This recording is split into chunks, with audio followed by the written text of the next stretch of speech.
छत्रपति शिवाजी महाराज की जय भवानी। भारत रत्न डॉक्टर बाबासाहेब आंबेडकरांचा, भारत रत्न डॉक्टर बाबासाहेब आंबेडकरांचा आज रिपब्लिकन सेनेचा 11वा वर्धापन दिन या ठिकाणी साजरा होतोय। या प्रसंगी उपस्थित रिपब्लिकन सेनेचे प्रमुख आनंदराज आंबेडकरजी, युवा नेते ॲडव्होकेट अमन आंबेडकरजी, रामभाऊ तायडे, आबासाहेब चासकर, राहुल लोंढे, संजीव बावधनकर, बाळासाहेब ओवाळ, सुशील सूर्यवंशी, सुनील वाकेकर, विनोद काळे, सर्व व्यासपीठावरील सन्माननीय मान्यवर, व्यासपीठ मोठं आहे, पंढरीनाथ गायकवाड, सर्व मान्यवर, रिपब्लिकन सेनेचे सर्व पदाधिकारी आणि समोर बसलेल्या माझ्या लाडक्या बहिणींनो आणि लाडक्या भावांनो, रिपब्लिकन सेनेच्या 11व्या वर्धापन दिनानिमित्त मी आपल्या सगळ्यांना मनापासून शुभेच्छा देतो, मनापासून आपल्या सगळ्यांचं अभिनंदन करतो। आणि शिवशक्ती आणि भीमशक्ती इथं एकत्र आलेली आहे। खरं म्हणजे या ठिकाणी शिवाजी महाराजांच्या नावाचं मैदान आहे आणि बाजूला हे आनंद दिघे साहेबांच्या नावाचं टॉवर आहे। मी आपल्याला आठवण करून देतो की धर्मवीर आनंद दिघे साहेबांनी 25 वर्षापूर्वी ठाण्यामध्ये शिवशक्ती आणि भीमशक्तीची मूर्तमेढ रोवली आणि आज इथं शिवशक्ती, शिवसेना आणि रिपब्लिकन सेना एकत्र आली, हा योगायोग आहे। आणि म्हणून मी सगळ्यांना शुभेच्छा देतोय। खरं म्हणजे दलित, पीडित, शोषित, वंचित समाजाला मुख्य प्रवाहात आणण्याचं काम खऱ्या अर्थाने डॉक्टर बाबासाहेबांनी केला आणि बाबासाहेबांनी जे आपल्या देशासाठी जे योगदान दिलेलं आहे, त्यांनी बाबासाहेबांनी आपल्या देशाची घटना लिहिली। ही घटना जगामध्ये सर्वोत्तम घटना ठरलेली आहे आणि या घटनेवर आधारित आपला राज्यकारभार चालतो। आनंदराजजी हे बाबासाहेबांचं रक्त आहे, तर आम्ही बाबासाहेबांच्या विचारांचे भक्त आहोत। हमारे देश का स्वाभिमान, हमारे देश का स्वाभिमान बाबा साहेब का संविधान, बाबा साहेब का संविधान, हमारी शान बाबा साहेब का संविधान। हे आपल्याला सांगण्याची आवश्यकता नाही। हमारा स्वाभिमान बाबा साहेब का संविधान। आणि म्हणून जब तक सूरज चांद रहेगा बाबा साहेब का संविधान रहेगा। आणि म्हणून कोणी किती काही फेक नरेटिव्ह केलं तरी सुद्धा जब तक सूरज चांद रहेगा बाबा साहेब का नाम रहेगा। आणि म्हणून आपली जी काही युती झालेली आहे, खरं म्हणजे ही युती एका विचारांवर झालेली आहे आणि खऱ्या अर्थाने शिवसेना देखील एक कार्यकर्त्यांचा पक्ष आहे, अन्यायाविरुद्ध लढणारा, पेटून उठणारा कार्यकर्ता आहे, संघर्ष करणारा कार्यकर्ता आहे। आणि म्हणून बाळासाहेब आनंद दिघे साहेबांची शिकवण 80% राजकारण, 20% समाजकारण, 80% समाजकारण आणि 20% राजकारण, हा मूलमंत्र बाळासाहेबांनी दिला। आणि आज समाजकारणाचं बाळकडू आज बाळासाहेबांच्या आनंद दिघे साहेबांकडून शिकलो आणि बाबासाहेबांकडून या भारताची जी राज्यघटना लिहिली, या राज्यघटनेमुळे एक सर्वसामान्य कुटुंबातला आदरणीय प्रधानमंत्री मोदीजी या देशाचे प्रधानमंत्री झाले बाबासाहेबांच्या घटनेमुळे। आणि हा तुमचा एकनाथ शिंदे एका शेतकऱ्याचा मुलगा या राज्याचा मुख्यमंत्री झाला या बाबासाहेबांच्या घटनेमुळे. आणि म्हणून रिपब्लिकन सेना पण कार्यकर्त्यांची चळवळ असलेला पक्ष आहे. अन्यायाविरुद्ध रस्त्यावर उतरून न्याय मिळवून देणारा पक्ष आहे.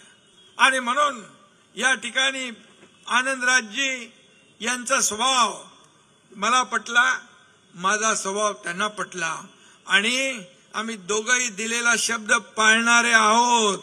एक बार मी म्हणतो नेहमी, एक तर बाळासाहेबांनी आम्हाला सांगितलं की शब्द देताना 10 वेळा नाही 100 वेळा विचार करा, पण एकदा शब्द दिला की माघार नाही. एक तो मैं कमिटमेंट करता नहीं, अगर कमिटमेंट कर दी तो फिर खुद की भी नहीं सुनता.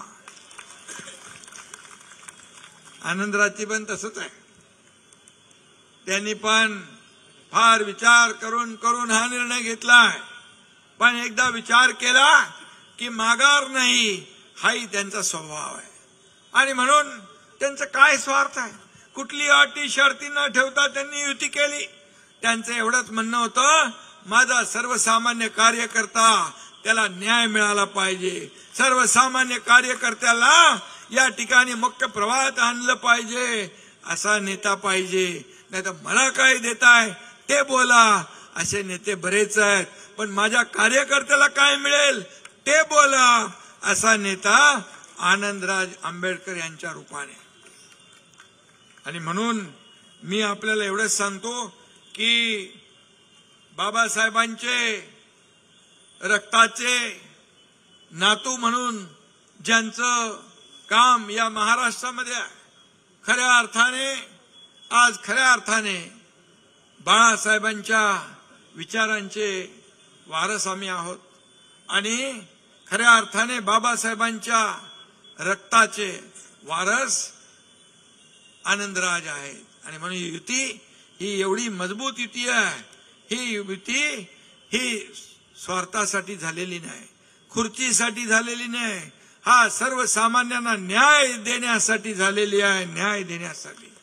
आणि म्हणून या ठिकाणी मी आपल्याला एवढंच सांगेन की भीमशक्ती आणि शिवशक्ती ही एक वज्रमुठ आहे. एक वज्रमुठ एकत्र आल्यावर काय होतं आपल्याला माहित आहे. आणि म्हणून ताकद आपल्याला कायम ठेवायची आहे. या ताकदीमुळे अन्यायाविरुद्ध आपल्याला न्याय मिळवायचा आहे. आणि म्हणून हा एकनाथ शिंदे तुमच्या सदैव पाठीशी खंबीरपणे उभा राहील, ही खात्री आपल्याला देतो. आणि आनंदराजजींच्या बद्दल काय सांगायचं, हमको नहीं किसी से डर, हमको नहीं किसी से डर, हमारे साथ है आनंदराज आंबेडकर.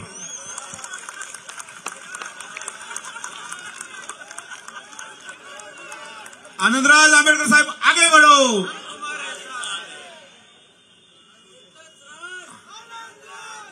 आणि म्हणून मी आपल्याला एवढंच सांगतो, या आज खऱ्या अर्थाने आपला 11वा वर्धापन दिन आहे. आणि म्हणून मी आपल्या सगळ्यांना शुभेच्छा देतोच आहे. आणि म्हणून या ठिकाणी बाबासाहेबांच्या बद्दल काय बोलायचं, बाबासाहेब प्रज्ञासूर्य होते. शिका, संघटित व्हा, संघर्ष करा, हा नारा बाबासाहेबांनी दिला. बाबासाहेब हे देशातले एकमेव नेतृत्व होतं की विदेशामध्ये लंडनमध्ये जाऊन डिग्री घेणारे बाबासाहेब होते. हा अभिमान आपल्याला. आणि म्हणून लंडनमध्ये त्यांचं वास्तव्याचं ठिकाण आपल्या सरकारने त्याचं जतन केलं एक स्मारक म्हणून. बाबासाहेबांचं इंदू मिल इथं मोठं स्मारक होतंय, जगाला हेवा वाटावा असं स्मारक इंदू मिल मध्ये बाबासाहेबांचं होतं. आणि त्या दिवशी आम्ही दोघं बघायला जाणार होतो. मध्येच अतिवृष्टी झाली, पण आनंदराजजी गेले. मी त्यांना सांगितलं तुम्ही जा बघा, कारण ते देखील स्मारक तुमच्या एकनाथ शिंदेच्याकडे असलेल्या खात्यामध्ये आनंद MMRDAच्या माध्यमातून आपण करतोय. आणि म्हणून जगामध्ये त्याचा सगळ्यांचं नाव लौकिक वाढेल, तिथे येणारा प्रत्येकाला ऊर्जा प्रेरणा मिळेल. आणि आम्ही आता दिल्लीत गेलो होतो राम सुतार साहेबांना महाराष्ट्र भूषण द्यायला, त्यावेळी देखील त्यांच्याशी चर्चा केली आणि त्यांनी देखील सांगितलं की लवकर आम्ही बाबासाहेबांच्या पुतळ्याचं काम पूर्ण करू.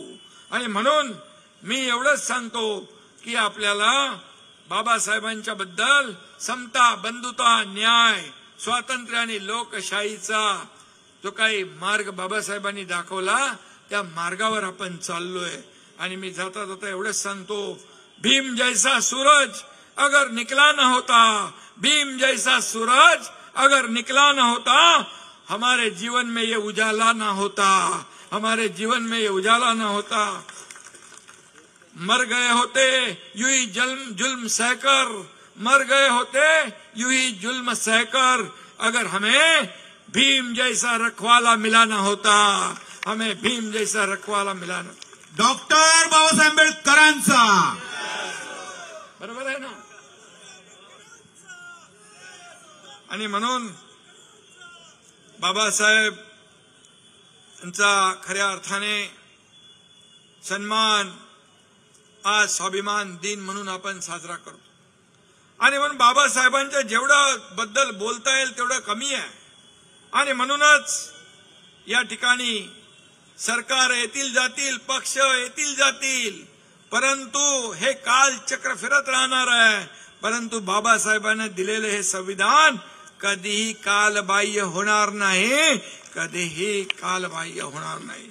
आणि म्हणूनच मी म्हणालो, जब तक सूरज चांद रहेगा बाबा साहेब का नाम आणि बाबासाहेबांचं संविधान बना रहेगा. आणि म्हणून मी आपल्याला सांगतो, बाबासाहेबांचं काय होतं, काय भूमिका होती. दलित, शोषित, अतिशय गरीब, पीडित माणूस मुख्य प्रवाहात आला पाहिजे. आणि मी मुख्यमंत्री असताना या ठिकाणी या राज्यातल्या सर्वसामान्य माणसाच्या जीवनामध्ये बदल घडला पाहिजे, चांगले दिवस आले पाहिजे. म्हणून मुख्यमंत्री माझी लाडकी बहीण योजना आपण सुरू केली. मी माझ्या लाडक्या बहिणींना सांगू इच्छितो, तुम्हाला कुणी काही अफवा पसरवल्या तरी लाडकी बहीण योजना कधीही बंद होणार नाही. आणि म्हणून कल्याणकारी ज्या योजना आपण केलेल्या आहेत ह्या कायम अशाच सुरू राहणार. कारण आम्ही दिलेला शब्द पाळणारे आहोत, दिलेल्या शब्दाला जागणारे आहोत. आणि म्हणूनच बहुजन समाजासाठी या सर्व दोन्ही सेना एकत्र आलेल्या आहेत. शिवसेना आणि रिपब्लिकन सेना या ठिकाणी हातात हात घालून या ठिकाणी काम करते आहे. मला याचा सार्थ अभिमान आहे. आणि म्हणून मी एवढंच सांगतो, जाता जाता आता निवडणुका आहेत, मग असे रामभाऊनी अगोदरची आठवण सांगितली. जाता जाता एवढंच सांगतो, साधे सिंपल आणि विचार पुढे नेणारे आनंदराज जवळचे आहेत. त्यामुळे एकच सांगतो, विरोधकांची उडवू दैना, कारण मैदानात उतरली शिवसेना आणि रिपब्लिकन सेना. पुन्हा एकदा आपल्याला वर्धापन दिनाच्या खूप खूप शुभेच्छा. धन्यवाद. जय हिंद, जय महाराष्ट्र, जय भीम.